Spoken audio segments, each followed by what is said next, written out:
পাহাড়ে ভারী বৃষ্টিপাতের কারণে একাধিক জায়গায় ধস। টানা বৃষ্টিতে ক্ষতিগ্রস্ত মিরিকের থারবো এলাকার বাড়ি।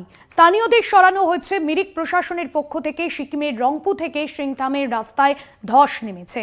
পাহাড়ে ভারী বৃষ্টিপাতের কারণে একাধিক জায়গায় ধস নেমেছে। যে ছবি দেখছেন, টানা বৃষ্টিতে ক্ষতিগ্রস্ত মিরিকের থারবো এলাকার বাড়ি। স্থানীয়দের সরানো হয়েছে। মিরিক প্রশাসনের পক্ষ থেকে সিকিমের রংপু থেকে সিংথামের রাস্তায় ধস নেমেছে। রীনা কুমার প্রতিনিধি রয়েছেন ফোন লাইনে। রীনা, কি পরিস্থিতি এবং সিকিমের ভারী বৃষ্টিপাতের জেরে একাধিক জায়গায় ধস, উত্তরবঙ্গে কতটা প্রভাব পড়েছে?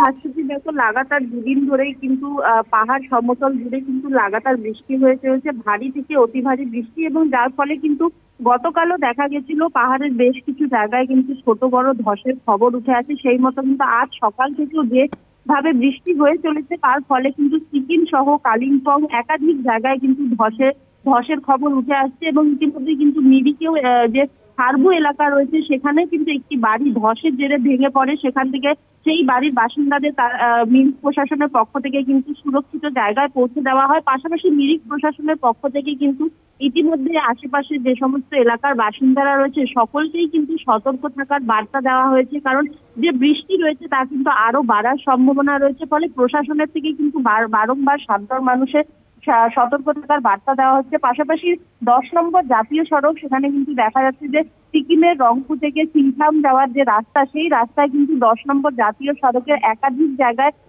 যে রয়েছে পাহাড় থেকে পাথর সেই সমস্ত পড়ছে, যার ফলে যানজটের সৃষ্টিও হয়েছে। এবং পাশাপাশি যে 10 নম্বর জাতীয় সড়ক, সেই সড়ক এড়িয়ে ভুল পথে যাতায়াতের বার্তাও কিন্তু দেওয়া হচ্ছে প্রশাসনের পক্ষ থেকে। ভাস্বতী, একদমই ধন্যবাদ জানাবো। রীনা কুমার প্রতিনিধি ছিলেন ফোন লাইনে।